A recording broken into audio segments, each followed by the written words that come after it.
This channel does not promote any violent, harmful, or illegal activities. All content provided by this channel is meant for an educational purpose only.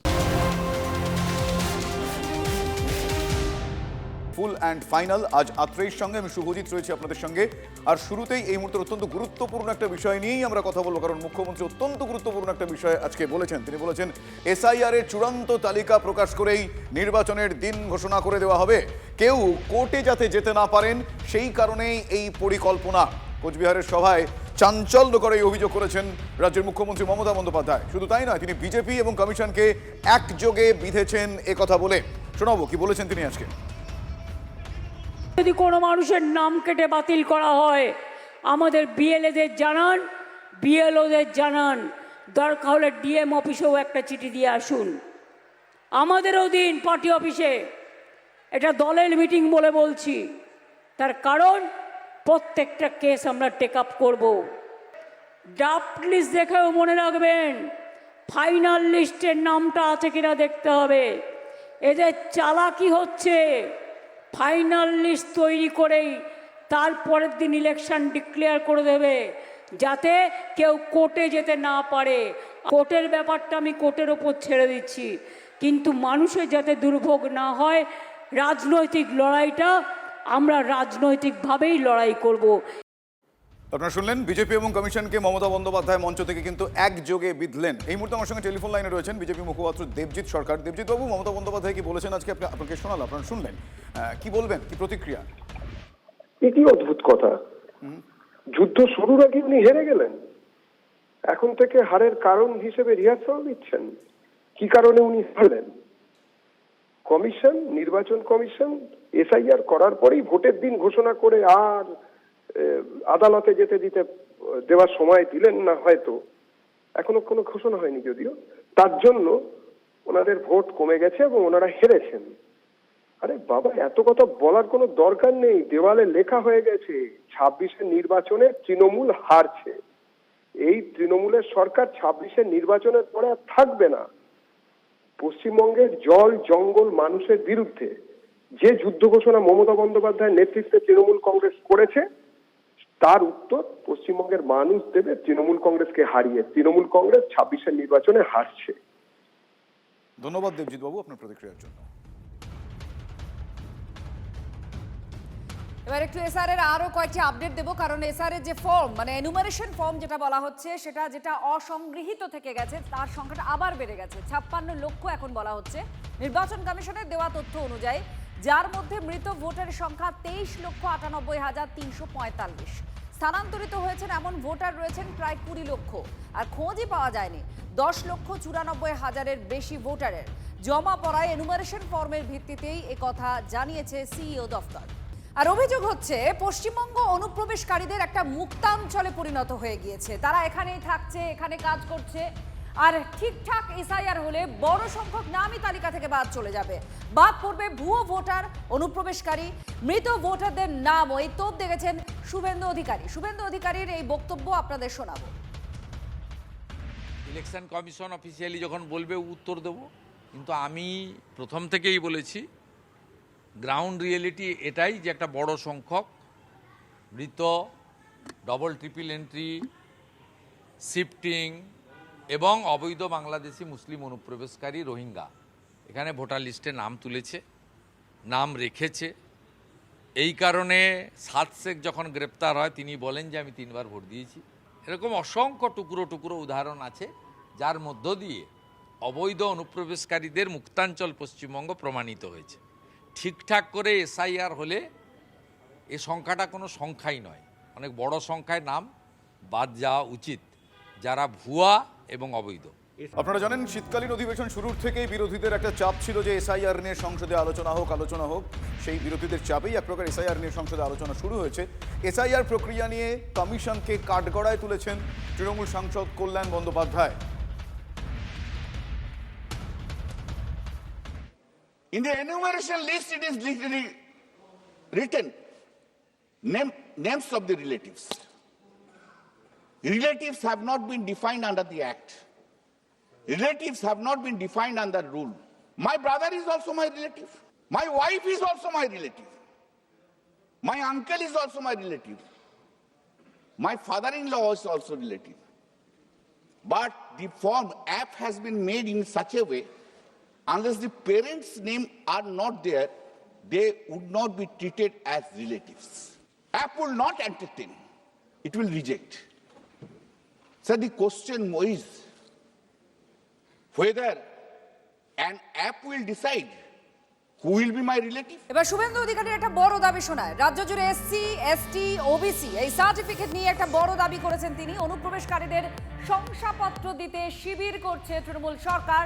কমিশনের দৃষ্টি আকর্ষণ করে social মিডিয়ায় post Suvendu অধিকারীর। SR হতেই প্রকাশ পাচ্ছে জালিয়াতি এই অভিযোগ তার, এবং তিনি লিখছেন অযোগ্য ভোটারদের তালিকায় রাখতে তড়িঘড়ি দেওয়া হচ্ছে শংসাপত্র। আপনারা শুনছিলেন সরকারের তরফ থেকে মে আই হেল্প ইউ বলে একটা শিবির করা হচ্ছে, সেটাকে উল্লেখ করে তিনি কথা বলছেন। তিনি অভিযোগ করছেন বঞ্চিত হচ্ছেন প্রকৃত যারা এসসি, এসটি, ওবিসিরা। সোশ্যাল মিডিয়ায় দাবি করেছেন শুভেন্দু অধিকারী।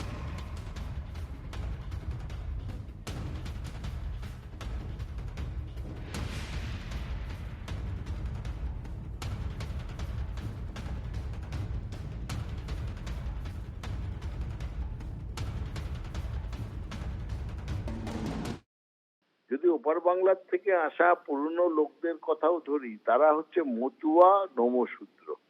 মতুয়ারাও হচ্ছে এসসি, শিডিউল কাস্ট, এবং নমশূদ্ররাও শিডিউল কাস্ট। এদের জন্যে কিন্তু সত্যিই দরকার। এরা হিন্দু কিন্তু শিডিউল কাস্ট।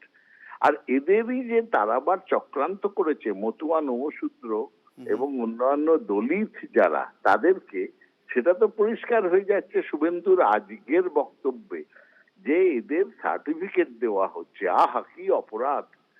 যদিও সার্টিফিকেট থাকলো কি না থাকলো, তার উপর কিন্তু এসআইআর এ কোনো রকম তফাৎ হবে না। এসআইআর নিয়ে আবারও বিজেপিকে আক্রমণ করলেন মমতা বন্দ্যোপাধ্যায়। নোটবন্দির পর এখন মানুষকে ভোট বন্দি করা হচ্ছে। 1 কোটি লোকের নাম বাদ দিতে চাইছে। জীবিত থাকলেও মৃত বলে চালাচ্ছে। কোচবিহারের সভা থেকে ঠিক এভাবেই বিজেপিকে আক্রমণ করলেন মুখ্যমন্ত্রী মমতা বন্দ্যোপাধ্যায়। শুধু মিথ্যে। নোটবন্দি, ভোটবন্দি। কখনো নোটবন্দি, আর এখন এসআইআর নামে ভোটবন্দি। 1 কোটি লোকের নাম বাদ দিতে হবে।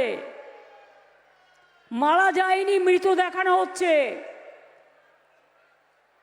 বিয়ে হয়ে মেয়েরা শ্বশুর বাড়ি যাবে, বাপের বাড়ির ঠিকানা থেকে শ্বশুর বাড়িতে নাম তুলবে, যে কোনো একটা জায়গায় তুলতে হবে, সেখানে তাদের বাদ দিয়ে দিয়েছে। যখন হিয়ারিং শুরু হবে, হিয়ারিংয়ে ডাকলে যাবেন, কাগজপত্র যা থাকবে নিয়ে যাবেন। যদি না থাকে, আমরা পার্টির পক্ষ থেকে এবং সরকারের পক্ষ থেকে আমি আগেই বলেছি, আমরা মে আই হেল্প ইউ প্রতি গ্রাম সভায়, প্রতি গ্রাম পঞ্চায়েতে আমরা বুথ করে দেব। সেখানে যান, গিয়ে বলুন আমার এই শংসাপত্রটা নেই, এটা আমার পরিবারের একজনের আছে, এটা দেখে করে দিন। আপনারা শুনলেন মুখ্যমন্ত্রী মমতা বন্দ্যোপাধ্যায়। তিনি কিন্তু সরাসরি নোটবন্দির পর ভোটবন্দি বলে আক্রমণ করলেন এক প্রকার। এই মুহূর্তে 1 কোটি লোকের নাম বাদ দিতে চাইছে কেন্দ্র, এমনটাই তিনি আজকে অভিযোগ করেছেন। জীবিত কেউ মৃত বলে চালাচ্ছে বলে অভিযোগ করছেন। এসআইআর বিজেপির চালাকি, ঠিক এভাবেই আজকে কোচবিহারের সভা থেকে আক্রমণ করেছেন মমতা বন্দ্যোপাধ্যায়। এর আগেও তিনি এসআইআর নিয়ে এবং এসআইআর এর উদ্দেশ্য নিয়ে বারবার তিনি সংশয় প্রকাশ করেছিলেন। এবার নোটবন্দির পর এখন মানুষকে ভোটবন্দি করতে চাইছে বিজেপি। ঠিক এভাবেই তোপ দেখেছেন মমতা বন্দ্যোপাধ্যায়।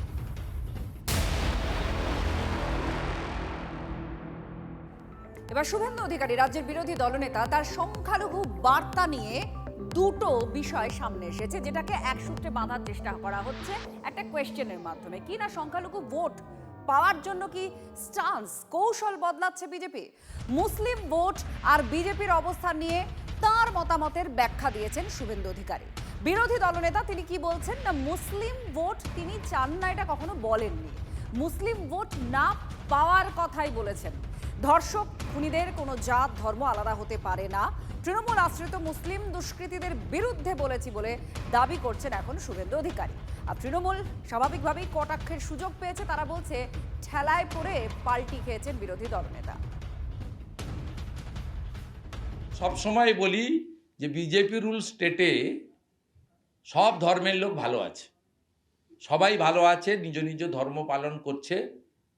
গুন্ডা গুন্ডাই হয়, খুনি খুনি হয়, ধর্ষক ধর্ষকই হয়, তার জাত ধর্ম আলাদা হতে পারে না। ভারতীয়দের সঙ্গে বিজেপির কোনোদিন লড়াই ছিল না, আজও নেই।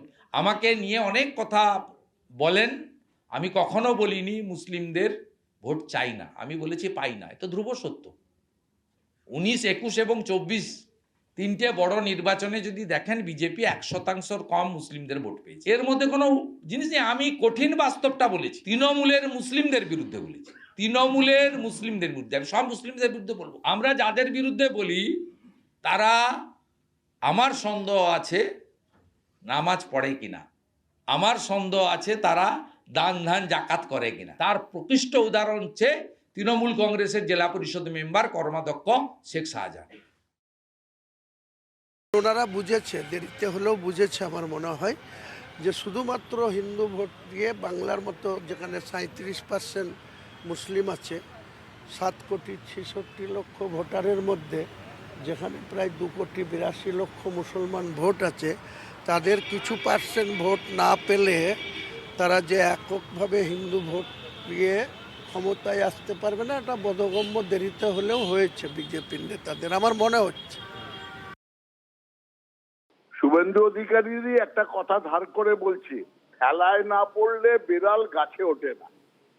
অমিত মামার কাছ থেকে ধমক না খেলে শুভেন্দু অধিকারী এরকম পাল্টি খেতেন না, 180 ডিগ্রি ঘুরে যেতেন না। তিনি ভুলে গেছেন, কি ভুলে গেছেন? মুসলমানদের অপমান করেছেন, বলেছেন যারা আমাদের ভোট দেয় না তাদের জন্য আমরা কিছু করি না, আমাদের নির্ভর করতে হবে 70% উপরে। এটা বলেননি উনি, কোট আনকোট। মুখ আর মুখোশটা সম্পূর্ণ আলাদা। বাংলার সবচাইতে এই মুহূর্তে দাঁড়িয়ে বাংলার কুলাঙ্গার বলি আর কাপুরুষ বলি আর বেঈমান বলি আর বিশ্বাসঘাতক বলি, তার নাম হচ্ছে শুভেন্দু অধিকারী। কারণ যেভাবে নিজে বাঁচার জন্য বাংলার 10 কোটি মানুষকে তাদের ভাতে মারার চেষ্টা করেছে, কেন্দ্রীয় মন্ত্রীদের পায়ে পড়ে বাংলার উন্নয়নটাকে স্তব্ধ করে দেওয়ার চেষ্টা করেছে, ও যতই যা বলুক না কেন বাংলার মানুষ কিন্তু তৃণমূল কংগ্রেসের সঙ্গে থাকবে, মমতা বন্দ্যোপাধ্যায়, অভিষেক বন্দ্যোপাধ্যায়ের সঙ্গে থাকবে। একটার পর এক অভিযোগ করেছেন বিজেপির বিরুদ্ধে মমতা বন্দ্যোপাধ্যায়। ভোট কেনার অভিযোগও তিনি করেছেন। আমরা কাজ করি, বিজেপি ভোট কেনে, কোচবিহারের সভা থেকে ঠিক এভাবে তোপ দেখেছেন তৃণমূল সুপ্রিমো।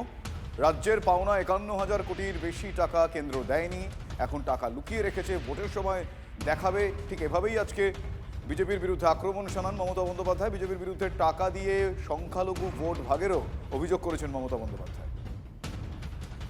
আমি বিজেপির মতো ভোট কিনি না, টাকা দিয়ে ভোট কিনি না, ভালোবাসা দিয়ে কিনি।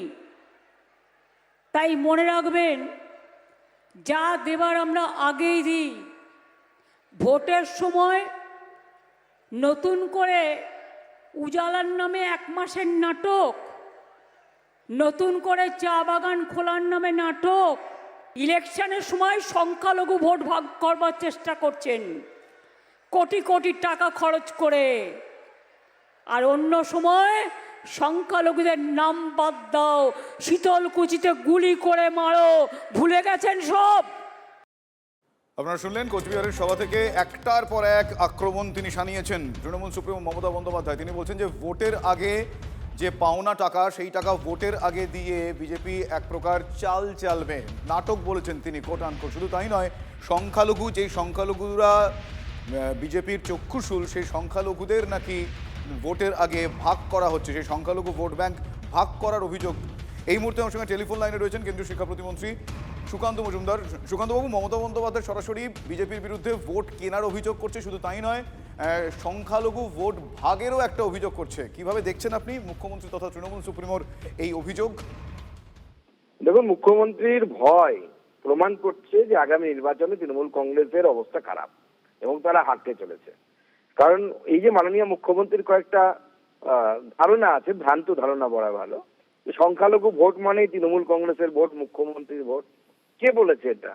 এই সংখ্যালঘুরা একসময় সিপিএম কে ভোট দিত। কারো ভোট কোনো কিছু পার্মানেন্ট বলে কিছু হয় না, আর সেই দলের তো হয়ই না যে দল আইডিওলজির উপর ভিত্তি করে তৈরি নয়। তো স্বাভাবিকভাবে মমতা বন্দ্যোপাধ্যায় যে কথাটা বলছেন না, উনি কাজ করেন, ওই চুরি করেন। কাজ কোথায় করেন? চুরি করছেন। আজকে গোটা ভারতবর্ষ যেভাবে এগিয়ে যাচ্ছে, ভারতবর্ষে ইন্ডাস্ট্রিয়ালাইজেশন বাড়ছে, ভারতবর্ষের শিল্পায়ন বাড়ছে, ভারতবর্ষের এডুকেশনাল শিক্ষা প্রতিষ্ঠানগুলো সামনের দিকে এগিয়ে যাচ্ছে, বিশ্ব স্তরে, বিশ্ব পটলে বড় ভালো র্যাঙ্ক করছে। বাংলা কোথায়? বাংলাকে তো খুঁজে পাওয়া যাচ্ছে না মাইক্রোস্কোপে। মাননীয় মুখ্যমন্ত্রী কি জানেন যে জিডিপিতে কন্ট্রিবিউশন কত এখন ভারতবর্ষের জিডিপিতে পশ্চিমবঙ্গের ব্যক্তি প্রতি এক একজনের মাথায় 70 থেকে 80 হাজার টাকা করে লোন। কোথায় কাজ করছেন উনি? উনিই তো ভোট ও বিভিন্ন রকমের খয়রাতি দিয়ে সেটাকে কেনার চেষ্টা করছেন। ধন্যবাদ সুকান্তবাবু আপনার প্রতিক্রিয়ার জন্য।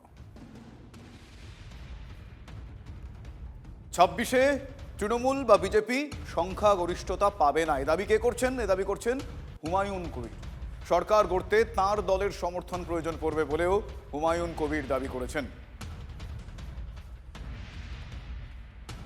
আমার প্রেডিকশন একটাই, 2026-এ কোনো দল 148-এ পৌঁছাতে পারবে না, না বিজেপি না টিএমসি। আমার যে নতুন দল, আমার সঙ্গে জোটে যারা থাকবে বা আমি একা থাকি, আপনারা মিলিয়ে নেবেন। যখন ইলেকশন কমিশনের বিজ্ঞপ্তি হবে, আমি 135টা আসনে লড়ব বলেছি। আমি এমন পরিমাণ সিট জিতব যে দেখবেন এই হুমায়ুন কবিরকে মুখ্যমন্ত্রীর গদিতে যিনি শপথ নিতে যাবেন, মহামান্য গভর্নরের কাছে যিনি পরিষদীয় নেতা হিসেবে সরকারের করার শপথ নেওয়ার ডিমান্ড করবেন, তাকে হুমায়ুন কবিরের দলের বিধায়কদের সাপোর্ট দরকার হবে। তো স্বাভাবিকভাবে আপনি তৃণমূলকেই সাপোর্ট করবেন? কিসের জন্য? আমি কি তৃণমূলের কাছে খেয়ে বসে আছি নাকি যে তৃণমূলকেই করতে হবে? মানে বিজেপি যদি সরকার গড়ার জন্য হুমায়ুন কবিরের সাপোর্ট চাই, কি চাইবে সেটা পরের কথা। আমি বলছি হুমায়ুন কবিরের মদত ছাড়া বাংলার মুখ্যমন্ত্রী 26-এ শপথ নিতে পারবে না। অনেকে বলছে আপনি বিজেপির বি টিম, শুভেন্দু বাবু সব। কে কি বলছেন সেটা সময় কথা বলবে। তাহলে তার নিজের দলের পরিচয় কি, তার নিজের ভাবনার পরিচয় কি, সেটা তো বুঝতে পারছি না। সে তৃণমূলকেও সাহায্য করবে, আবার বিজেপিকেও সাহায্য করবে।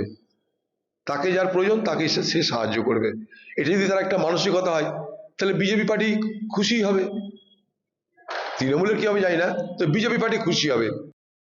আপনারা শুনলেন, আবারও মুখ খুলেছেন হুমায়ুন কবির, আবারও বিতর্কে। এবার তিনি একেবারে পরিসংখ্যান বলছেন, তিনি সংখ্যা বলছেন। 148 ম্যাজিক ফিগারে পৌঁছতে পারবে না কোনো একটি রাজনৈতিক দল। তিনি তৃণমূল কংগ্রেস এবং বিজেপিকে উল্লেখ করেই বলেছেন, এবং তার সাহায্য ছাড়া, অর্থাৎ তিনি যে নতুন দল গঠন করতে চলেছেন বলে তিনি জানিয়েছেন, 22 তারিখ ঘোষণা করবেন, তার দলের সাহায্য লাগবেন বলে তিনি মনে করেন। তৃণমূল কংগ্রেস বিষয়টা কিভাবে দেখছে, তাদের কি প্রতিক্রিয়া? মুখপাত্র, তৃণমূল কংগ্রেস মুখপাত্র তন্ময় ঘোষ আমার সঙ্গে এই মুহূর্তে টেলিফোন লাইনে রয়েছেন। তন্ময় বাবু, হুমায়ুন কবিরের এই কি বলবো ভবিষ্যৎবাণী, তার সাহায্য ছাড়া হবে না, কি বলবেন? না, উনি নিজে আগে দাঁড়িয়ে একটা সিট জিতুন, তারপরে বাকি কথা হবে। এক নম্বরে উনি এর আগে অনেকবার বিভিন্ন দলে গেছেন, নির্দলে দাঁড়িয়েছেন, আপনি দেখবেন কতবার জিতেছেন কতবার হেরেছেন। সুতরাং একজন মানুষ ব্যক্তিগতভাবে কিছু করতে চাইছেন, সে ওনার অধিকার আছে, গণতান্ত্রিক অধিকার করবেন, কিন্তু ওনার ব্যক্তিগত এই রাজনীতির জন্য পশ্চিমবঙ্গের রাজ্য রাজনীতি খুব হেরফের কিছু হবে বলে আমাদের মনে হয় না। ওনার সেই ক্ষমতা নেই যে পশ্চিমবাংলার রাজনীতিকে উনি পরিচালনা করবেন। পশ্চিমবাংলার মানুষ পুরোটা বোঝে। ধন্যবাদ তন্ময়বাবু। আর হুমায়ুনের প্রস্তাবিত বাবরি মসজিদের জন্য দানের পাহাড় এখনো পর্যন্ত দানের টাকা 2,90,00,000 ছাড়িয়ে গিয়েছে। নগদ টাকার অঙ্ক প্রায় 60 লক্ষ। অনলাইনে জমা পড়েছে 2,30,00,000 টাকা। রেজিনগরে মসজিদ গড়তে 11টি দান বাক্স, সেখানেই জমা পড়েছে এই টাকা। মেশিনে গোনা হচ্ছে দানের টাকা। টাকা গোনার ছবি ফেসবুকে লাইভে দেখিয়েছেন ভরতপুরের বিধায়ক হুমায়ুন কবির। কালকে বিকেল অবধি যেটা অনলাইনে আমাদের SBI বহরমপুর ব্রাঞ্চে 2,45,10,513 টাকা। আর যেটা মানে আমাদের ওই মুক্ত হস্তে দান করুন বলে বাক্স রাখা হয়েছিল ট্যাঙ্কি, সেখানে 12টা ট্যাঙ্কিতে ওই 10 টাকা নোট, 20 টাকা নোট, 50 টাকা নোট, 100 টাকা নোট, 200 টাকা নোট, 500 টাকা নোট, সেটা কাল অবধি সন্ধ্যা অবধি যেটা কাউন্ট করে পাওয়া গেছে সেটাতে আপনার 67,75,500 কত টাকা। মেটেরিয়ালস প্রায় 2 লক্ষ ইট হয়ে গেছে, পাথর, বালি, ইট সমস্ত মানুষ দিচ্ছে। আমার মনে হয় কাতার থেকে, সৌদি আরব থেকে, আরব আমিরাত থেকে এবং বাংলাদেশ থেকে এখন পর্যন্ত আমার সাথে যোগাযোগ করা হয়েছে যে মসজিদ বানানোর জন্য যত রকম অর্থ সাহায্য দরকার আমরা পাঠাবো। তো আমার প্রত্যাশার 10 গুণ ছাড়িয়ে গিয়েছে আমি যেটা আশা করেছিলাম তার থেকে। এতটা অর্থ সাহায্য, এতটা পাবলিকের সাহায্য পাবো এটা আমি ভাবিনি। কোনো ব্যক্তি তার নিজস্ব জায়গায় মসজিদ, মন্দির, গির্জা, গুরুদ্বারা করতেই পারেন, কিন্তু আমাদের শুধু একটাই বক্তব্য যে এই যে যারা একেবারে ধর্ম নিয়ে কাজ করছেন এবং ধর্মটাকে রাজনৈতিক মার্কেটিংয়ে ব্যবহার করছেন, আমরা সেই পদ্ধতি বা কৌশল তাদের এইটা নিয়ে আমরা প্রশ্ন তুলছি। এবং মসজিদ তৈরিতে যদি কেউ সাহায্য করেন, যদি কেউ টাকা দেন, সেটা যারা দিচ্ছেন তাদের বিষয়।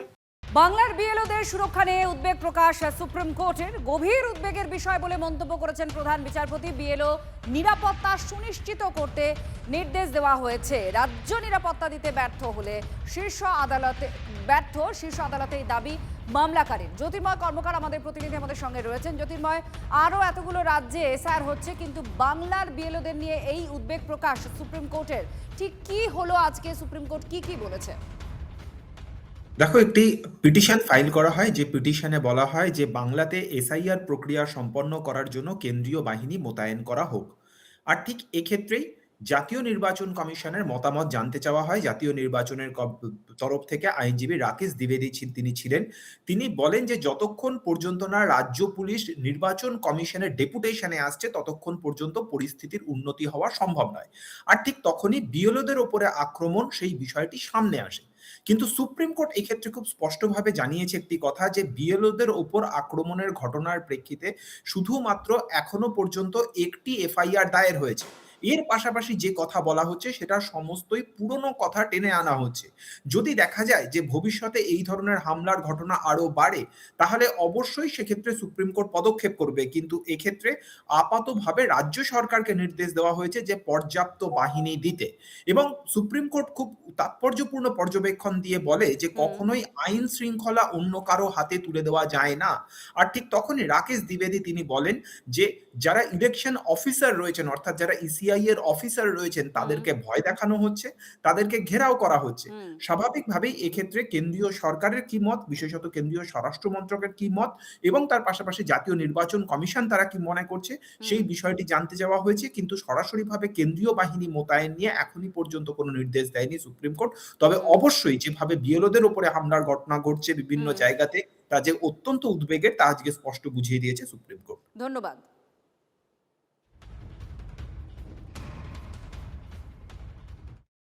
সিকিউরিটি কনসার্ন নিয়ে আমাদের কাছে স্পেসিফিক কোনো এখনও কিন্তু আসেনি। রাজ্য সরকারের সিকিউরিটির দায়িত্ব আছে এবং সে ব্যাপারে পূর্ণ সহযোগিতা রাজ্য সরকার করছেন, এটা আমাদের মাননীয় মুখ্য নির্বাচন আধিকারিক মহাশয় বলেইছেন। এ ব্যাপারে এখনও কিন্তু কোনো রকম সমস্যা হয়নি। ছিল 2208, 2208, চাপে পড়ে সেই সংখ্যাটাই হয়ে গেল 2। কিসের সংখ্যা?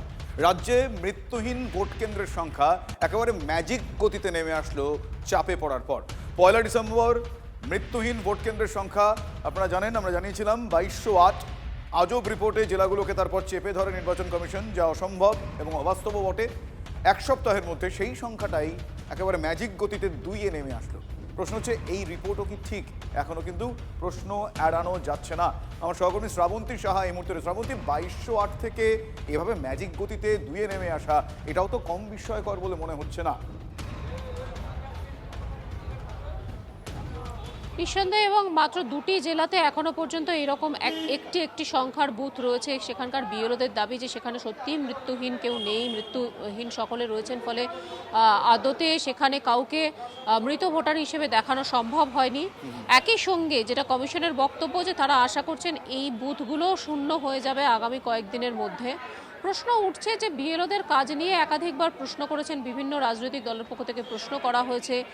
এই কথাটা মাথায় রেখে আপাতত 2টি অপশন চালু করা হয়েছে। কমিশনের পক্ষ থেকে নির্দেশ দেওয়া হয়েছে 11 তারিখের মধ্যে এই ধরনের ভুলকে এডিট করার যাবতীয় সুযোগ থাকছে বিএলওদের হাতে, কিন্তু যে পরে 11 তারিখের পরে যদি কেউ ভুল ঠিক করার জন্য বলেন তাহলে সেটা ইচ্ছাকৃত ভুল হবে। এখন শুভজিৎ, খুব স্বাভাবিকভাবেই প্রশ্ন, এই ধরনের ভুল এখনো পর্যন্ত এড়ানো যাচ্ছে না, নাকি জাতীয় নির্বাচন কমিশনের এরকম তৎপরতা দেখে যা আদতে বেশ কিছু ভুল শুধরে নিয়েছেন বিএলওরা, সেক্ষেত্রে যদি এই তৎপরতা না থাকতো তাহলে কি সত্যি নিজেদের কর্তব্য সঠিকভাবে পালন করেছিলেন তারা, এই প্রশ্ন উঠছে। ঠিকই অনেক ধন্যবাদ শ্রাবন্তী।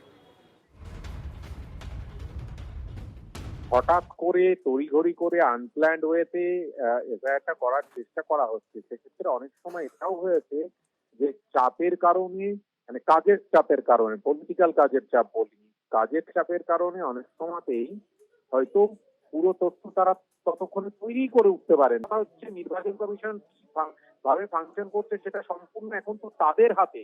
তাদের বিএলও আছে, ইআরও আছে, ইআরও আছে, বিইও আছে, এতগুলো ধাপ আছে। এত কিছুর মধ্যে এই ভুল রিপোর্ট যদি হয়ে থাকে তাহলে সেই ভুল রিপোর্টটা কেন হলো, এবং যদি হয়েও থাকে সেটাকে শুধরে নেওয়ার আগেই বাইরে ছড়িয়ে দিয়ে পলিটিক্যাল ন্যারেটিভ তৈরিতে সাহায্য করবে। অনেকটা এই রাজনীতির ন্যারেটিভ তৈরি করার ক্ষেত্রে কাজে দিচ্ছে রাদার দ্যান আসল উদ্দেশ্যটা সাধন করার থেকে। সবকিছুতেই তো ভেজাল আছে। এবার যেটা অত্যন্ত গুরুত্বপূর্ণ বিষয় যে 2208টি বুথ কমে হঠাৎ 2 চলে আসলো, এতে এটা প্রমাণিত হলো যে তথ্যের কারচুপি করা হয়েছে। সিঙ্গেল ওটিপি কে ব্যবহার করে একজন বিএলও তিনি সারাদিন ধরে এই ডিজিটালাইজেশনের কাজটা করেন, আর এইখানেই আইপ্যাকের ভূমিকা নিয়ে প্রশ্ন উঠেছে। অন্যদিকে ভোটারদের তথ্য তালাশে এবার দুয়ারে পর্যবেক্ষক। ভোটারদের বাড়িতে কমিশন অবজারভার সি মুরুগান কাকদ্বীপের পর এবার তিনি তিলজলায় গিয়েছেন। সেই ছবি আপনাদের দেখাবো। তিলজলায় বাড়ি বাড়ি গিয়ে তিনি ভোটারদের সঙ্গে কথা বলছেন, সেই ছবি আপনারা দেখছেন এই মুহূর্তে। খসড়া ভোটার তালিকা প্রকাশের আগে বিশেষ অভিযান সি মুরুগানের। এলাকার যিনি বিএলও বা যারা রয়েছেন বিএলও, সেই বিএলওদের সঙ্গে নিয়ে অভিযানে কমিশনের অবজারভার সি মুরুগান। এর আগে তিনি কাকদ্বীপে গিয়েছিলেন, সেই ছবিও আমরা দেখাচ্ছি, পাশাপাশি দুটো ছবি দেখাচ্ছি। কাকদ্বীপে যখন তিনি গিয়েছিলেন সি মুরুগান, সেখানেও ভোটারদের সঙ্গে তিনি কথা বলেন, তাদের তথ্য তালাশে যাবতীয় বিষয়ে খতিয়ে দেখেন। আর আজ তিনি তিলজলায় গিয়েছেন স্থানীয় বিএলওদের নিয়ে, সেখানে বাড়ি বাড়ি গিয়ে ভোটারদের তথ্য তালাশ করছেন তিনি।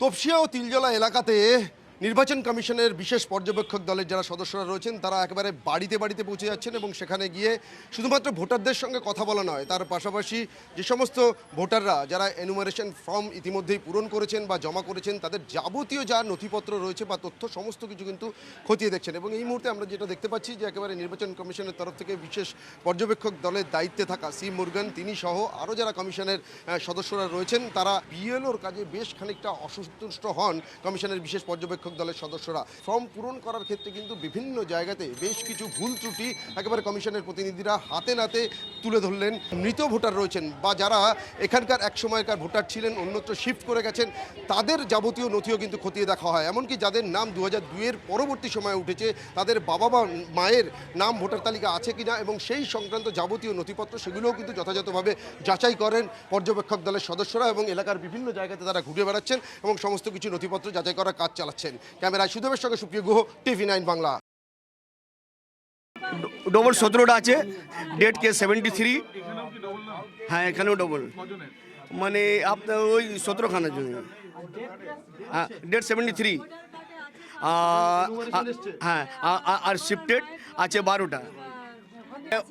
শিফটেড কেসে কী আছে মানে আমাদেরকে মানে আমরা গেলাম ফর্ম দিতে, ওনারা বলেছে কি মানে কেউ নেই এখানে, মানে ওনারা এখান থেকে শিফটিং হয়ে গেছে। আর ডেট কেসের ক্ষেত্রে আমি যখন যাচ্ছি ফর্ম দিতে বলছে মানে এই লোকটা মারা গেছে ডেথ সার্টিফিকেট নিয়ে সঙ্গে সঙ্গে ডেথ সার্টিফিকেট দিয়ে দিল। মানে ধরুন 7-8 জন দেয়নি, বাদ বাকি সবাই দিয়েছে ডেথ সার্টিফিকেট। মুখ্যমন্ত্রী মমতা বন্দ্যোপাধ্যায় আজকে কোচবিহারের সভা থেকে একটা চিঠি ছিঁড়ে ফেলেন। এই চিঠি কেন্দ্রের চিঠি, যেখানে তিনি বলছেন যে কেন্দ্র নানা শর্ত চাপিয়ে চিঠি দিচ্ছে। কিসের জন্য শর্ত? না, কেন্দ্রের যে 100 দিনের টাকা, সেই টাকাতে ব্যবহারের ক্ষেত্রে এই শর্ত বেঁধে দেওয়া হয়েছে। 100 দিনের কাজ নিয়ে কেন্দ্রের চিঠি ছিঁড়ে প্রতিবাদ করলেন মুখ্যমন্ত্রী মমতা বন্দ্যোপাধ্যায়। তিনি বলছেন যে নানা শর্ত কেন্দ্র চাপিয়েছে, এই চিঠি মানেন না, ভ্যালুলেস, এটা অপমান, হুঙ্কার দিয়েছেন মমতা বন্দ্যোপাধ্যায়। হঠাৎ করে গত পরশুদিন একটা চিঠি দিয়েছে আমাদের, হাইকোর্ট সুপ্রিম কোর্ট হয়ে যাওয়ার পর প্রায় 1 বছর পর। তাতে বলছে forced by court order 6 December থেকে রেস্ট্রিকটিভ কন্ডিশন দিয়েছে, শর্ত দিয়েছে। কি শর্ত? কোয়ার্টারলি লেবার বাজেট দেখাতে হবে। দেখাবার টাইম কোথায়? ট্রেনিং দিতে হবে। কবে ট্রেনিং দেবেন? আমি বলি, তোমার এই কাগজটা দেখছো না, এই কাগজটার কোনো ভ্যালু নেই, এটা ভ্যালুলেস। আবার আমরা ক্ষমতায় আসব, কর্মশ্রী 75 দিন এবারে কাজ হয়েছে, 70 দিন হয়ে গেছে, আরও 75 থেকে 80 দিন করব, আর 100 দিনের কাজ বাংলায় করবে। তোমাদের ভিক্ষে আমরা চাই না। তাই এই কাগজটাকে, এটা আমার নোট, গভর্নমেন্টের নোট, এটা সেন্ট্রাল গভর্নমেন্টের অর্ডার নয়, অর্ডারটা পড়ে দিলাম, ছিঁড়ে ফেলে দিচ্ছি। আমি এটাকে মনে করি অসম্মান, অপমান।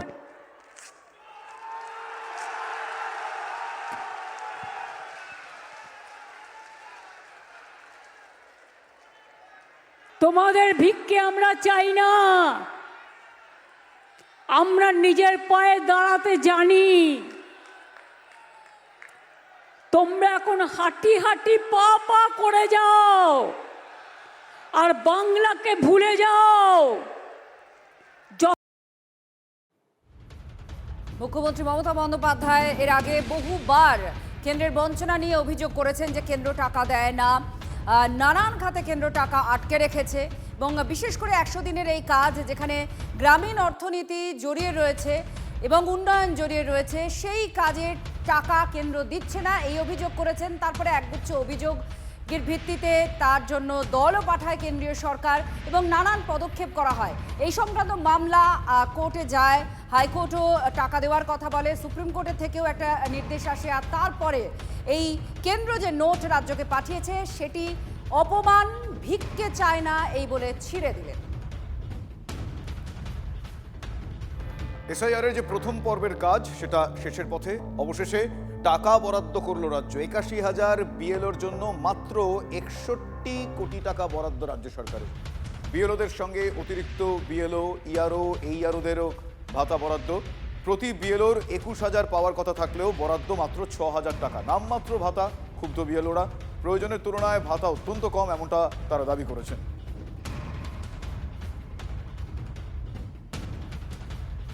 কোটি টাকা যদি ভাগ করা হয় 81,000 বিএলওর জন্য, তাহলে 7,500 টাকা করে পড়ে। তাহলে আমরা 21,000-এর 1/3 এটাকে যদি ধরি আর কি, তাহলে আরও কিন্তু 2/3 টাকা বাকি থেকে যাচ্ছে। মানে আমরা মুখ্যমন্ত্রী মমতা বন্দ্যোপাধ্যায় সেই চিঠি ছিঁড়ে ফেলা, কাগজ ছিঁড়ে ফেলার ছবি এবং এই সংক্রান্ত তথ্য আপনাদের দিচ্ছিলাম।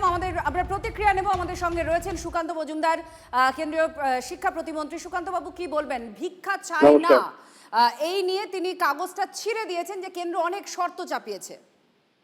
দেখুন, কেন্দ্র যে সমস্ত শর্ত চাপিয়েছে সেই শর্তের কথা কোর্টের রায়ে বলা আছে। কোর্টের রায়ের বাইরে গিয়ে কি কেন্দ্র কোনো কাজ করেছে? মমতা বন্দ্যোপাধ্যায়কে কোর্টে গিয়ে বলতে বলুন, যদি উনি প্রমাণ দেখাতে পারেন যে কোর্টের যা বলেছে, মহামান্য আদালত যা বলেছে, সেই মহামান্য আদালত কলকাতা হাইকোর্ট তারাই বেঁধে দিয়েছে শর্ত। যে কেন্দ্র সরকার চাইলে এই সমস্ত শর্ত লাগাতে পারে, সেই সমস্ত এরিয়াতে কেন্দ্র সরকার শর্ত লাগিয়েছে। অত্যন্ত স্বাভাবিক, কোর্টের রায় মানতে হবে। মমতা বন্দ্যোপাধ্যায় কোর্টের ওপরে, সংবিধানের ওপরে, আমরা তো নই। আমরা কোর্টের আন্ডারে, কোর্টের নিয়ম মানতে, কোর্টের রায় মানতে আমরা বাধ্য, এবং আমরা সংবিধানেরও মধ্যে। সুকান্ত বাবু, আরো একটা বিষয় নিয়ে আপনার প্রতিক্রিয়া নেব, একটু আমাদের সঙ্গে হোল্ড করুন। আমরা দর্শকদেরও জানাবো এবং আপনাকেও জানাবো। আপনি অবশ্যই হয়তো জানেন যে ৮১,০০০ বিএলওদের জন্য মাত্র ৬১ কোটি টাকা বরাদ্দ রাজ্য সরকারের। অবশেষে এই টাকা বরাদ্দ করেছে রাজ্য বিএলওদের জন্য, এসআইআর এর প্রথম পর্বের জন্য। আপনার প্রতিক্রিয়া একটু জানতে চাইবো। অত্যন্ত কম টাকা বরাদ্দ হয়েছে, যেটা ১৮,০০০ টাকা করে দেওয়ার কথা। এর ফলে সেই পরিমাণ টাকা তো বিএলওরা পাবেন না। তাহলে বোঝা গেল মমতা বন্দ্যোপাধ্যায়ের এবং তার দলের, তৃণমূল কংগ্রেসের যে বিএলওদের প্রতি এত কান্না কাটি, সবটাই ছিল হচ্ছে কুমিরের কান্না। আসল জায়গাতে এসেই আর টাকা দেওয়ার কথা মনে পড়লো না তাদের, এবং টাকাটা যেটুকু দেওয়ার কথা তার থেকে অনেক কম টাকা দিয়ে সেখান থেকে কোনো রকমের হাফ ছেড়ে বাঁচার চেষ্টা চলছে। ধন্যবাদ সুকান্ত বাবু। আপনাদের শোনাবো মুখ্যমন্ত্রী মমতা বন্দ্যোপাধ্যায় কি বলেছেন এই বিএলওদের টাকা বরাদ্দ নিয়ে, শুনুন। সেই রকম বিএলএরা অনেক কাজ করছে, বিএলওরাও অনেক কাজ করছেন। অনেকে মারা গেছেন, 40 জন মারা গেছে এসআইআর এর জন্য। আমরা তাদের পরিবারকে 2 লক্ষ টাকা করে দিচ্ছি। এবং 3 জন বিএলও মারা গেছে, 15 জন হাসপাতালে আছে। 3 জন আত্মহত্যা করতে গেছিলেন, জীবন মরণ পায়ের ভিত্ত করে লড়াই করছেন, তাদেরও দেখাশোনা আমরা করছি। বিএলওদের বাড়তি টাকা কালকে ছেড়ে দেওয়া হয়েছে, আমি শুনেছি। এবং আপনারা কাজ করাবে ইলেকশন কমিশন, আর টাকা বাড়াবে রাজ্য সরকার, আর টাকা বন্ধ করে দেবে কেন্দ্রীয় সরকার। কি সুন্দর থিওরি, বুঝুন। বিএলওদের ভাতা নিয়ে একটা সংঘাতের আবহ। কেন্দ্র সরকার এবং নির্বাচন কমিশনকে একযোগে আক্রমণ করছেন মুখ্যমন্ত্রী মমতা বন্দ্যোপাধ্যায়। বিএলওদের বাড়তি টাকা গতকাল ছেড়ে দেওয়া হয়েছে, আপনারা শুনলেন। তিনি বললেন কাজ করার নির্বাচন কমিশন, আর টাকা বাড়াবে রাজ্য সরকার, সেই যাবতীয় বিষয়ে তিনি আক্রমণ করছেন। কিন্তু এই এসআইআর আবহতেই, যেখানে এত রকম জলঘোলার পরিস্থিতি হচ্ছে, পশ্চিম মেদিনীপুরে ৪৪,০০০ ভোটারের হদিশ নেই। ৪৪,০০০ ভোটারের হদিশ নেই পশ্চিম মেদিনীপুরে। খড়গপুর শহরে অ্যাবসেন্ট ভোটার প্রায় ২৫,০০০। শুধু খড়গপুরে অ্যাবসেন্ট ভোটার ২৫,০০০। কোথায় গেলেন এই হাজার হাজার ভোটারের প্রশ্ন উঠছে। দেবব্রত আমার সহকর্মী এই মুহূর্তে আমার সঙ্গে রয়েছেন সরাসরি। দেবব্রত, আমি জানতে চাইবো যে এখনো পর্যন্ত এই যে একেবারে ম্যাজিক্যাল একটা ঘটনা, এর কোনো কারণ, কোনো হদিশ কি হতে পারে, ইঙ্গিত কিছু জানা যাচ্ছে এখনো পর্যন্ত? দেখো, এখনও অবধি নির্দিষ্ট কোনো তথ্য দেওয়া হয়নি, মানে নির্দিষ্ট কারণ কি সেটা কিন্তু জানা যায়নি। কিন্তু যেটা জেলা প্রশাসনের সূত্রে জানানো হয়েছে যে ইতিমধ্যে প্রায় পশ্চিম মেদিনীপুর জেলায় যে ৪৪,০০০ ভোটার নিখোঁজ, তার মধ্যে মাত্র খড়গপুর শহরে, মানে খড়গপুর বিধানসভাতে মাত্র ২৫,০০০, প্রায় সংখ্যাটা সব থেকে বেশি খড়গপুর বিধানসভাতে। এটা যে কেন এই এনুমারেশন বা এরা অ্যাবসেন্ট, যেটা কারণ বলছে যে কেউ হয়তো এনুমারেশন ফর্ম নিয়েছে, জমা দেননি, বা কেউ নেননি, এই বিষয়গুলোই কিন্তু উঠে আসছে। যেটা আমরা আগেও বলেছিলাম যে আমরা খড়গপুর শহরেরই একটা খবর দেখিয়েছিলাম বেশ কয়েকদিন আগে, যে বিএলওরা নোটিশ টাঙিয়েছিলেন যে খড়গপুর শহরে প্রায় ৮০০ বা ৮০০রও বেশি মানুষকে কিন্তু তারা ফর্ম দিতে পারেননি, খুঁজে পাননি, সেই রকম কিন্তু নোটিশ টাঙানো ছিল। এবং সেটাই কিন্তু পরবর্তী ক্ষেত্রে দেখা গেল যে এটার উপর সিলমোহর পড়লো, জেলা প্রশাসন সেটার উপরেই সিলমোহর দিলেন যে খড়গপুর শহরে প্রায় ২৫,০০০ ইতিমধ্যে ভুয়ো ভোটার, যেটাকে দাবি করছে বিজেপি যে এরাই কিন্তু ভুয়ো ভোটার। প্রায় ৪৪,০০০ যেটা নিখোঁজ বলছেন, এটাকেই কিন্তু বিজেপি দাবি করছে যে এরাই ভুয়ো ভোটার। এই ভুয়ো ভোটারদেরকে নিয়েই কিন্তু। একটু সঙ্গে থাকো, জেলা শাসক কি বলছেন একবার শোনাবো। একটাই কারণ, ওই জন্য আমরা যে আনট্রেসেবল বলে একটা ব্র্যাকেটে নিয়ে এসেছি। আনকালেক্টেবল ফর্মস যেটা বলছে, যে ফর্মস আমরা হয়তো দিতে পারিনি বা দিয়ে আমরা তুলে আনতে পারিনি, বিভিন্ন কারণে হতে পারে। সবাই মিলিয়ে এই আপনি যে সংখ্যাটা বলেছে, প্রায় ৪৪,০০০ লোক এই ক্যাটাগরিতে রয়েছে। খড়গপুরে বেশি আছে, খড়গপুরে এই একটা ক্যাটাগরি ২৫,০০০ আছে। আচ্ছা, টোটাল আমাদের এই 4টে ক্যাটাগরি মিলিয়ে এখন পর্যন্ত ২,০৪,০০০-এর উপরে লোক আছে এই 4টে ক্যাটাগরি মিলিয়ে। এক ধাক্কায় প্রায় ৫০,০০০ ভোটারের কমতেই দরজা শুরু হয়ে গিয়েছে। বাদ পড়েছে তৃণমূলের ভুয়ো ভোট ব্যাংক, এমনটা বিজেপি দাবি করছে। কমিশনের তাড়াহুড়োয় কাজ অসম্পূর্ণ, পাল্টা আবার তৃণমূল দাবি করছে। ভোটেই তৃণমূল কংগ্রেস জিতে আসছিল, আজকে মেদিনীপুরে হাজার হাজার ভোটার, খড়গপুর সহ বিস্তীর্ণ জায়গায় ভোটারদের খুঁজে পাওয়া যাচ্ছে না, ভোটাররা হদিশ হয়ে গেছে। তাই এই জাতীয় ভোটার তৃণমূলের সম্পদ, ফেক ভোটার, ভুয়ো ভোটার, মিসিং ভোটার দ্বারা ব্যাপকভাবে তৃণমূল এই ভোটারদের ভোটে জিতে আসছিল। আমার মনে হয় নির্বাচন কমিশন যদি সারা বছর যেভাবে ভোটার লিস্ট প্রক্রিয়া সংশোধন হওয়া উচিত, যে মারা যাচ্ছে, শিফটিং হচ্ছে, কেউ এখান থেকে অন্য জায়গায় স্থানান্তরিত হচ্ছে, তার নাম এখানে রয়ে যাচ্ছে, ওখানে গিয়ে ওঠাচ্ছে, এই পুরো প্রসেসটাই তো নির্বাচন কমিশনের আন্ডারে হয়। এখানে তো তৃণমূল কংগ্রেসের নেতা নেতৃত্বরা বসে নাম চেঞ্জ করে না। তৃণমূল কংগ্রেসকে দোষ দিয়ে লাভ কি আছে? নির্বাচন কমিশন যদি সারা বছর ঠিকঠাক করে কাজ করে তাহলে দেখবেন কোনো সমস্যাই ভারতবর্ষের কোনো রাজ্যে কোথাও কোনো জায়গায় থাকবে না এই ভোটার লিস্ট সংক্রান্ত বিষয়।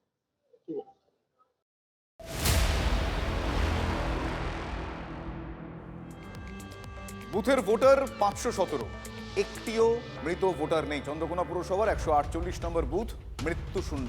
চন্দ্রকোনা পুর এলাকায় 21টির মধ্যে একটিতে মৃত্যুশূন্য ভোটার। বিএলও তিনি বলছেন কারো মৃত্যু হলে কয়েকদিনের মধ্যেই নাম বাদ যায়।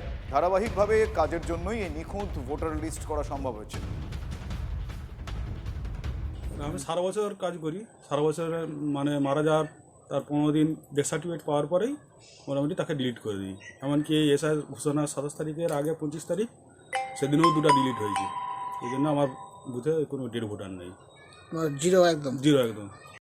আমার স্বামী মানে কবে মারা গেছিলেন আপনি? 1.5 বছর হয়ে গেল। আচ্ছা, আপনার তো ভোটার তালিকায় নাম তো ছিল। মারা যাওয়ার পর নাম কাটিয়েছে বুঝলো? হ্যাঁ কেটেছে। উনি আসছিলেন? কতদিন আগে আসছিলেন? হয়ে গেল কি মাসটাই, এই শ্রাবণ মাস এরকম হয়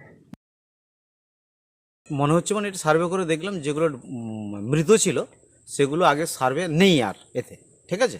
সেই কারণে এই মুহূর্তে মানে আগের সার্ভে বলতে আগে যেগুলো ডেটগুলো ছিল ওগুলো সব ডিলেট হয়ে গেছে। হ্যাঁ, সেগুলো নেই ভোটার লিস্ট। বিরোধী যে বলবো যেখানে নেই সেখানে তার কিছু বলার নেই, যেখানে মৃত ভোটার নেই সেখানে আমি আর কি বলবো। মানে আপনার ক্ষেত্রে বলছেন যে ঠিকঠাক হয়েছে? ঠিকঠাক হয়েছে, কোনো এখানে কোনো কারচুপি হয়নি, কোনো কিছু খারাপ ইয়ে। এসআইআর শুরু হওয়ার 15 দিন আগে ওখানে ওই পার্টে 2 জন মারা গেছিলেন, সেটা উনি 1 সপ্তাহের মধ্যেই ওটাকে কমপ্লিট করে দিয়েছিলেন। আমরা 148 পার্টকে খুব ভালো করে সার্ভে করেছি, এখনও করছি, খোঁজখবর নিচ্ছি। আমি কালকে গেছিলাম, তার আগেও গেছিলাম। আমার এখানে এই পার্টে 85+ ভোটার একজন আছে, তিনিও বেঁচে আছেন। আমি তার কালকে ছবি তুলে নিয়ে এসেছি। প্লাস 80+ ভোটার যারা আছেন তাদেরকেও প্রত্যেককে আমরা বাড়ি ভিজিট করেছি।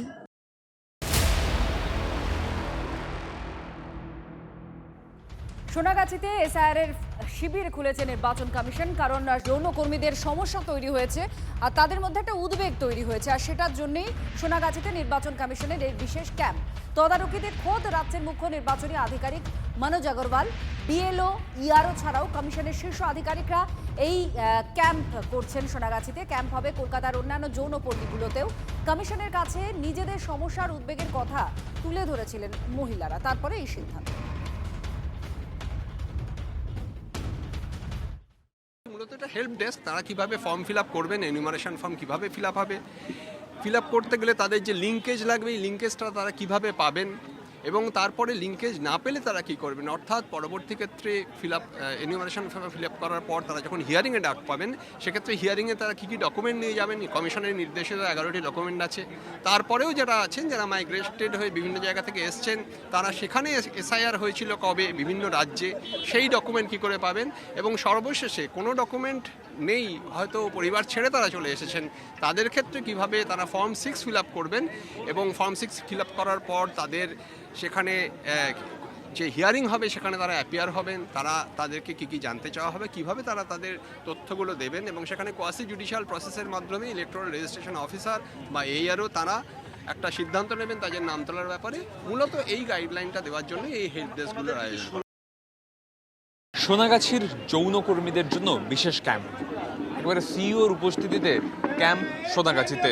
যারা যৌনকর্মী তারা যাতে এসআইআর প্রসেসে বঞ্চিত না হন সেই জন্য এই ক্যাম্প। মন্ত্রী শশী পাঁজা তিনি নিজে এসেছিলেন, তার সঙ্গে সঙ্গে এখানে যে সংগঠনগুলো রয়েছে সেই সংগঠনের নেতৃত্বরা উপস্থিত রয়েছেন এবং তারা চেষ্টা করছেন যাতে যাদের নথি নেই 2002 সালের ম্যাপিংয়ে যারা ধরা যাবে না তারা যাতে কোনোভাবে বঞ্চিত না হন, তাই তাদের জন্য বিশেষ ক্যাম্পের মাধ্যমে বিশেষ হেয়ারিং করে অন্য কোনো নথির মাধ্যমে তাদেরকে কিন্তু ভোটার লিস্টে রাখার চেষ্টা, এবং সোনাগাছিতে সেজন্যই কিন্তু এই বিশেষ ক্যাম্প। ক্যামেরায় মাখনের সঙ্গে সুমন, TV9 বাংলা, সোনাগাছি, কলকাতা। এই নিউমেরেশন ফর্ম তাদের একটা ধারণা ছিল, আপনারা জানেন ফর্মের তলায় 2002-তে কে আছো, 2002-তে আত্মীয় স্বজন ইত্যাদি আছে কি না, এই সমস্ত প্রশ্নতে তারা নিশ্চয়ই বুঝতে পারছেন না। এবং আমরা উপরে অংশটা তাদের ভরছি যেখানে তাদের ভোটার, আধার কার্ড সবটাই তাদের রয়েছে, এমনও যে পাসপোর্টও রয়েছে। সুতরাং সেটা ভরে এবার হিয়ারিং করে, তার হিয়ারিংয়ে যদি ডাকে আমরাও সেটা নিশ্চিতভাবে দেখব যে বিগত সমস্ত নির্বাচন আমরা তো দেখছি বছর পর বছর তারা এখানে আছে, বাদ তো পড়তে পারে না এইভাবে। প্রান্তিক মানুষ বোধহয় বাদ পড়ে যাবে, অসহায় মহিলা তা বাদ পড়ে যাবে, তা তো হয় না। একটা আছে একদম মানে সাংঘাতিক প্রবলেম বেশ কিছু, যেগুলো ধরুন ওই 2002-এর লিঙ্ক নেই, আবার 87 সালের আগেও দেখা যাচ্ছে তার হয়তো বয়স ছিল হয়তো 14 কি 15 বছর, সে অশিক্ষিত, তার না পাবেন আপনি বার্থ সার্টিফিকেট, না পাবেন স্কুলের সার্টিফিকেট। এই প্রবলেমগুলো নিয়ে উনি বলেছেন, যেটা কথা দিয়েছেন যে স্পেশাল হিয়ারিং হবে, একদম মানে যেমন স্পেশাল ক্যাম্প হচ্ছে স্পেশাল হিয়ারিংও হবে। দেখা যাক, আমরা আশাবাদী। 20%, 7000 ভোটার আছে সেখানে 20% এরকম একটা সমস্যার মধ্যে পড়বে। অবশ্যই আমাদের যত কর্মী আছে সবাই তাদের বোঝানো হচ্ছে বাড়ি গিয়ে গিয়ে, এবং বিএলওদের সঙ্গেও আমাদের যোগাযোগ আছে।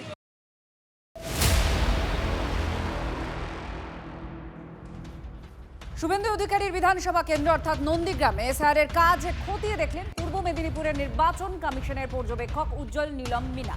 গতকাল সন্ধ্যেবেলা নন্দীগ্রাম 1 আর 2 নম্বর ব্লকের বিএলওর সঙ্গে দীর্ঘক্ষণ বৈঠক করেন তিনি, আর বিশেষ পর্যবেক্ষকের সঙ্গে দেখা করে বিজেপির প্রতিনিধি দলও তাদের কথা বলে।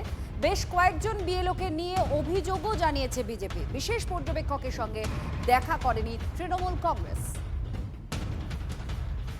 ম্যাডাম এসে জিজ্ঞেস করছে যাদের বাবা মা লিঙ্কেজ পাওনি তাদের কী করেছেন ম্যাডাম। আমি বলছি তাদের গ্র্যান্ডফাদার দিয়ে করেছি। কী ডকুমেন্টস চেক করেছো? আমি বলেছি এদের ভোটার লিস্টটা দেখেছি, 2002 সালে দেখেছি, এইগুলো দেখে চেক করে গেছি। ম্যাডাম বলছে ওকে ঠিক আছে। কিছু ফর্ম সুপার চেকিং ফরম্যাট যেটা ইলেকশন কমিশন থেকে পাঠানো হয়েছিল, এবং অন্যান্য যে ফর্মগুলো দেওয়া হয়েছিল বা যে ফরম্যাটগুলো দেওয়া হয়েছিল সেগুলো কিভাবে ফিল আপ সঠিকভাবে আছে কিনা, এবং যে ফর্মগুলো আমরা অনলাইনে আপলোড করেছি বিএলও অ্যাপ থেকে সেইগুলো সম্পর্কে উনি দেখছিলেন, ভেরিফাই করেছেন। অনেকগুলো বিএলও আছে যেগুলো ডাইরেক্ট তারা তৃণমূল কংগ্রেসের সঙ্গে যুক্ত আছে। আমরা অভিযোগ করা সত্ত্বেও তাদের কোনো রকম করে সরিয়ে দেওয়া হয়নি, তাদেরই বিএলও রেখে কাজ করা হয়েছে। সেই জায়গাগুলো ত্রুটিগুলো আমরা অভিযোগ যে আগে করেছিলাম সেই তথ্যগুলো আমরা দিয়েছি। এছাড়াও বেশ কিছু বুথে আছে যেগুলো মৃত ভোটার বা শিফটিং ভোটাররা আছে, একই ভোটার দাঁতপুর অঞ্চলে আছে, কেন্দ্রবাড়ি অঞ্চলে আছে, সেই তথ্যগুলো আমরা এখানে তুলে ধরছি। প্রত্যেকটা এসিতে আমরা ভিজিট করছি, আমাদের কিভাবে কাজ চলছে সেগুলো আমরা দেখছি, এদের কাছ থেকে শুনছি, সেইভাবে আমার এখানে আসা হলো। বিএলওদের সাথে মিটিং করা হলো, বিএলও সুপারভাইজার এই আরো এদের সাথে সবার সাথে মিটিং হলো। কোনো অভাব অভিযোগ পেয়েছেন কিনা সেরকম দেখতে পেলাম না।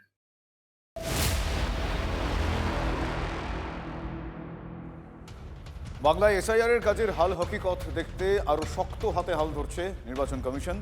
রাজ্যে আসছেন আরও 5 জন বিশেষ পর্যবেক্ষক। বিশেষ সমীক্ষার নজরদারিতে থাকবেন 5 জন বিশেষ পর্যবেক্ষক। 5 জন আইএএস অফিসারকে 5টা ডিভিশনের দায়িত্ব দেওয়া হয়েছে।